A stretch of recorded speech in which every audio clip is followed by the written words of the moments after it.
Hey friends, if you wish to fix Windows Update error 0x800700a1, then please watch this video.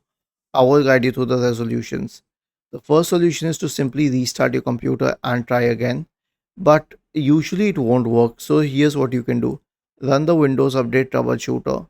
Right click on the start button, select settings from the menu, go to the Windows Update tab, go to the system tab on the list on the left hand side. In the right pane, select Troubleshoot, select Other Troubleshooters, click on Run corresponding to the Windows Update Troubleshooter. It will start detecting problems and resolve them if possible. The next solution is to reset Windows Update components.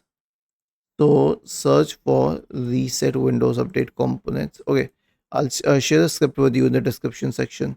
All you need to do is copy the script, search for command prompt in the Windows search bar, click on Run as Administrator, paste it here. So it will stop all services associated with Windows updates. It will delete the profile for Windows updates. It will rename the Cat2 and software distribution folders. It will re-register all the DLLs. It will reset WinSock, and then finally it will restart the services. Was this helpful? If yes, then please subscribe to the channel. If not, then let us know in the comment section of the video on how we could help you further.